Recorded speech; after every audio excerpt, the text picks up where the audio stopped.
Welcome dear रॉकर्ट्स। हमारे जो रॉकर्ट्स zombies movies की मांग करते रहते हैं उनके लिए और दूसरे भाइयों के लिए आज हम लेकर आए हैं flight of the living dead. Movie की शुरुआत यूएस से कनाडा जाते हुए फ्लाइट में शुरू होती है। एमिली एक एयर होस्टेस है जो अपने फ्लाइट की क्रू से बातें कर रही है। वे सभी बहुत ही एक्साइटेड हैं। अब कॉकपिट में को पायलट रैंडी पायलट रेमंड से किसी स्पेशल कार्गो के बारे में पूछता है जो इस फ्लाइट में ले जाया जा रहा है। रेमंड बताता है कि वो एक टॉप लेवल गवर्नमेंट कॉन्ट्रैक्टर का शिपमेंट है और वेपन्स के साथ एक गार्ड उस पर नजर रखे हुए हैं। पायलट्स ये भी नहीं जानते कि उसके अंदर क्या है। उन्हें इंस्ट्रक्शन दिए गए हैं कि अगर उस कार्गो में कोई प्रॉब्लम नजर आए तो डॉक्टर बेनेट और उसके असिस्टेंट को कांटेक्ट करें जो कि फर्स्ट क्लास में बैठे हैं।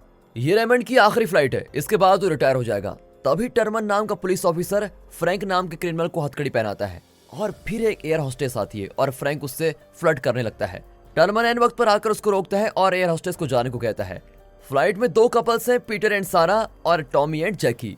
दूसरी ओर बिल जो कि एक फेमस गोल्फर है, वो अपनी पत्नी अना के साथ बैठा हुआ है। तभी बिल का एक फैन उसकी प्राइवेसी खराब करने आ जाता है जिससे अना बहुत ही इरिटेट हो जाती है। वहाँ फ्रैंक टर्मन को कन्विंस करने की कोशिश करता है कि वो गुनहगार नहीं है, लेकिन टर्मन उसको इग्नोर कर देता है। अब कुछ देर के बाद मौसम खराब हो जाता है और रेमंड अनाउंस करता है कि पैसेंजर सीट बेल्ट पहनकर अपनी सीट पर बने रहिए। अचानक प्लेन बुरी तरह से हिलने लगता है और स्पेशल कार्गो वाला बॉक्स गार्ड के पैर पर गिर जाता है। उसका पैर नीचे फंस जाता है और उसका खून भी बहने लगता है। तभी कार्गो बॉक्स अनलॉक होता है और उसके अंदर से एक औरत निकलती है। उसकी दिमागी हालत बिल्कुल भी ठीक नहीं लगती। गार्ड उसको देखते शूट करने लगते हैं, पर वो औरत छुप जाती है और फिर उससे रिक्वेस्ट करती है कि वो शूट ना करे। वो खुद को मेडिकल लैब की साइंटिस्ट बताती है और डॉक्टर बेनेट से मिलना चाहती है। अब गार्ड कहता है कि ठीक है, तुम बाहर आ जाओ, मैं शूट नहीं करूंगा। लेकिन जैसे ही वो बाहर आती है तो वो उसको शूट करके मार डालता है। फिर वो अपनी गन रिलोड करके देखता है कि वो औरत तो गायब ही हो गई है और तभी एक खतरनाक परछाई आकर ग्राउंड पर अटैक करती हुई दिखती है। अब पायलट्स भी जान गए हैं कि स्पेशल कार्गो में कोई प्रॉब्लम तो है। दूसरी ओर गवर्नमेंट ऑफिसर्स के बीच सीक्रेट मीटिंग में कॉलोनल एक्सप्लेन करता है कि डॉक्टर बेनेट एक वायरस पर रिसर्च कर रहे हैं। अगर वो उस वायरस को सक्सेसफुली प्रोड्यूस कर पाए तो उससे मरे हुए लोगों को न सिर्फ जिंदा किया जा सकता है बल्कि उनकी क्षमताएं कई गुना बढ़ सकती है। कॉलोनल को विश्वास है कि डॉक्टर बेनेट बहुत ही जल्द इस प्रोजेक्ट में सफल हो पाएंगे, इसलिए वो प्रेसिडेंट को कन्विंस करता है कि वो इस प्रोजेक्ट को अप्रूव कर दें। अब अगले सीन में टोनी अपने बेस्ट फ्रेंड पीटर की गर्लफ्रेंड के साथ वॉशरूम में इंटीमेट होने लगता है। अब कुछ देर बाद टर्बुलेंस के कारण पैसेंजर्स और फ्लाइट क्रू अपनी सीट्स पर लौट आते हैं। इस बार प्लेन और भी ज्यादा हिलने लगती है और केबिन लगेज गिरने लगता है। इसको देखकर तो पैसेंजर्स बहुत ही घबरा जाते हैं कि ये हो क्या रहा है। अब टर्बुलेंस का असर कम करने के लिए रेमंड फ्लाइट को थोड़ा नीचे उड़ाता है और रैंडी से कहता है तुम चेक करो कि पैसेंजर्स ठीक हैं या नहीं। रैंडी डॉक्टर बेनेट से मिलता है तो वो अपना कार को चेक करने के लिए रैंडी के साथ दो साइंटिस्ट को भेजता है। जब तीनों कार्गो कंपार्टमेंट में चेक करते हैं तो वो बॉक्स खाली होता है। तभी लूकास नाम का साइंटिस्ट घबराकर कहता है हमें तुरंत बाहर जाना होगा।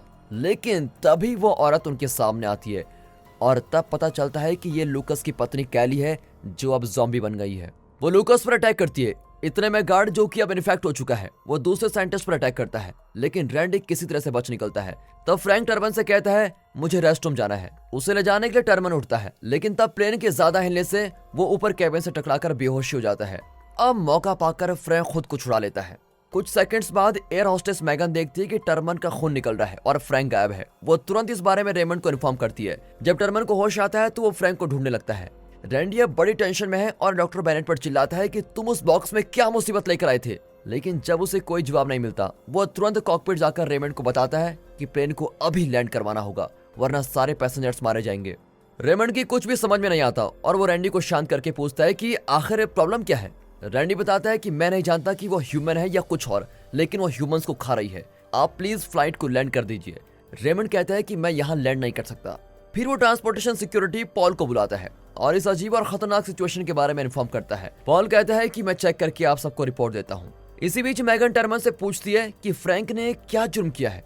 टर्मन कहता है कि एक क्राइम हो तो बताऊं, उसने तो काफी कुछ किया है। फ्रैंक ने एक बड़े अकाउंटेंट को चूना लगाकर बहुत बड़ी रकम लूटी है। इतना ही नहीं, उसने एक प्राइवेट प्लेन को क्रैश भी करवाया है। अब ये सुनकर मैगन फ्रैंक को ढूंढने में उसकी मदद करती है। तभी एयर ट्रैफिक कंट्रोल को प्लेन का पता चल जाता है जो लगभग 1 घंटे से मिसिंग था। अब एक staff member Los Angeles dispatch को कांटेक्ट करके इस प्लेन के बारे में बताता है, पर वे कहते हैं कि तुम प्लेन को वापस यूएस लौटने को कह दो क्योंकि कनाडा की सरकार नहीं चाहती कि प्लेन उनके देश में लैंड करे। अब प्लेन पर पॉल डॉक्टर बेनेट से कई बार पूछता है कि उस बॉक्स में क्या था, लेकिन वो सिर्फ इस बात की रट लगाया रहता है कि राष्ट्रीय सुरक्षा से संबंधित एक कॉन्फिडेंशियल गवर्नमेंट प्रोजेक्ट है, इसलिए मैं कुछ नहीं बता सकता। अब पॉल को लगता है कि फ्रैंक कार्गो कंपार्टमेंट में गया होगा वो टर्मन को लेकर उस कंपार्टमेंट में जाता है और फ्रैंक और बाकी 2 साइंटिस्ट को पुकारता है, लेकिन कोई जवाब नहीं आता।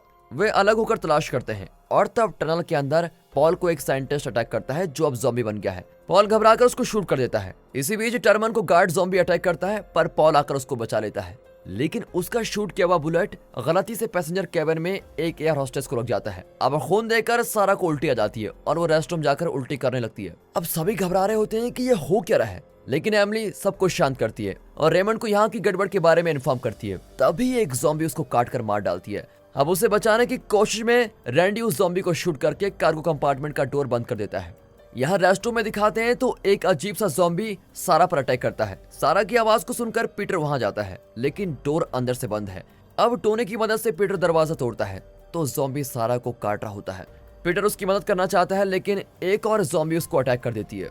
टोनी और स्टेसी पीटर को छुड़ा लेते हैं, लेकिन उसमें जान ही नहीं है। यहाँ मेगन रेमंड को तुरंत बता देती है कि यहाँ एक एक करके सभी मर रहे हैं। रेमंड कहता है कि मैं जितनी जल्दी और जहाँ हो सके प्लेन को लैंड कर रहा हूँ, तुम बस कुछ देर के लिए सबको शांत रखो। मेगन स्टेसी को बैंडेज लगाती है क्योंकि उसको एक ज़ॉम्बी ने काट लिया है। रैंडी कार्गो का डोर नॉब टाइट कर रहा होता है कि अचानक एमिली उठकर उसको काटने लगती है। वो भी ज़ॉम्बी बन गई है। फिर वो जाकर दूसरे पैसेंजर्स को भी काटने लगती है। अब ये सब देखकर डॉक्टर बेनेट घबराकर कॉकपिट डोर को धक्का देता है। तब बिल आकर डॉक्टर बेनेट से पूछता है प्रॉब्लम क्या है। तभी एमिली उन्हें खाने आती है, लेकिन बिल अपने गोल्फ स्टिक से उसको मार देता है। अब कार्गो कंपार्टमेंट की दूसरी तरफ से ज़ॉम्बीज एक एक करके बाहर निकलते हैं और पैसेंजर्स को काटने लगते हैं। पैसेंजर्स एक एक करके ज़ॉम्बीज बन रहे हैं। पॉल, टर्मन और बिल ज़ॉम्बीज को शूट करने लगते हैं। अब स्टेसी भी ज़ॉम्बी बन गई है और वो मेगन की ओर बढ़ती है, लेकिन ऐन वक्त पर फ्रैंक एक फायर एक्सटिंग्विशर सिलेंडर से स्टेसी को मार डालता है। थोड़ी देर बाद कर्नल को पता चल जाता है कि प्लेन में डेडली वायरस फैल गया है, लेकिन उनके पास इसका एंटीवायरस नहीं है। वो डिफेंस मिनिस्टर को ऑर्डर देता है कि इससे पहले कि प्लेन आबादी वाले किसी जगह पर लैंड करे, तुम किसी तरह प्लेन को ब्लास्ट करवा दो। प्लेन में डॉक्टर बेनेट, बिल और उसकी पत्नी सीलिंग के टनल से कॉकपिट में जाने की कोशिश करते हैं। अब रैंडी को दिखाते हैं जिसको भी ज़ॉम्बी ने काटा है, और वो कॉकपिट की ओर जाता है और रेमंड उसको अंदर आने देता है, लेकिन जैसे ही वो अंदर आता है ज़ॉम्बी में बदल जाता है और रेमंड को अटैक करता है। दूसरी ओर फ्रैंक, मेगन, पॉल और टर्मन एक जगह छुपकर ज़ॉम्बीज को खत्म करने का प्लान बनाते हैं। तभी भारी टर्बुलेंस से प्लेन जरा उछलता है और इस वजह से डॉक्टर बेनेट कार्गो में गिर जाता है। अब सभी ज़ॉम्बीज मिलकर उसको काटने लगते हैं। इसी बीच बिल और उसकी पत्नी भी पॉल और दूसरे लोगों से मिलते हैं। मेगन लगातार कॉकपिट को कांटेक्ट करने की कोशिश करती रहती है, लेकिन वहां कोई रिस्पांस नहीं करता। अब इन्हें लगता है कि दोनों पायलट्स मारे गए हैं और अब प्लेन ऑटो पायलट मोड में चल रहा है। पर अब उनके सारे एम्यूनेशन खत्म हो चुके हैं और वेपन्स लेने के लिए उन्हें कार्गो कंपार्टमेंट में जाना ही पड़ेगा। तभी टर्मन को एक आइडिया आता है और वो कई केमिकल्स को मिलाता है और उस पर आग लगाकर कार्गो कंपार्टमेंट में फेंक देता है। इस एक्सप्लोजन में कई सारे ज़ॉम्बीज मारे जाते हैं। फिर टर्मन जल्दी से अंदर कूदता है और जल्दी से कुछ एम्यूनेशन लेकर बाहर आ जाता है। अब कुछ देर बाद वे देखते हैं कि वहां एक जेट जा रहा है जो प्लेन को डिस्ट्रॉय करने वाला है। वे फैसला करते हैं कि अब हमें कॉकपिट में जाकर उस जेट को सिग्नल देना होगा कि प्लेन में कुछ लोग अभी भी जिंदा हैं। फ्रैंक, टर्मन और बिल कॉकपिट की ओर बढ़ते हैं और रास्ते में आते ज़ॉम्बीज को मार डालते हैं। फ्रैंक और टर्मन कॉकपिट पहुंच जाते हैं, लेकिन ज़ॉम्बीज बिल पर अटैक कर देते हैं। उसकी पत्नी हालांकि उसको बचाने आती है, लेकिन अब दोनों को ज़ॉम्बीज घेर लेते हैं। जैसे वे बिल के पास आने लगते हैं तो वो प्लेन का एंट्रेंस डोर ही खोल देता है और ज़ॉम्बीज फोर्स के साथ प्लेन से बाहर गिरने लगते हैं। कॉकपिट में फ्रैंक और टर्मन प्लेन को कंट्रोल करने की कोशिश करते हैं, लेकिन तभी जेट एक मिसाइल लॉन्च कर देता है।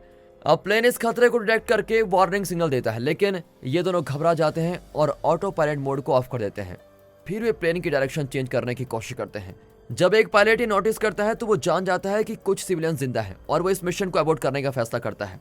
पर इतने में मिसाइल प्लेन से टकरा जाती है और प्लेन अपना बैलेंस ही खो देता है। अब देखते देखते ज़ॉम्बीज प्लेन से बाहर गिरने लगते हैं। उनमें से एक जेट से टकरा जाता है, जिसकी वजह से जेट एक्सप्लोड हो जाता है। अब फ्रैंक और टर्मन प्लेन का कंट्रोल संभाल लेते हैं और एक पहाड़ी इलाके में प्लेन को क्रैश लैंड करते हैं। खुशकिस्मती से पॉल, मेगन, फ्रैंक और टर्मन जिंदा बच जाते हैं और शहर की ओर बढ़ते हैं।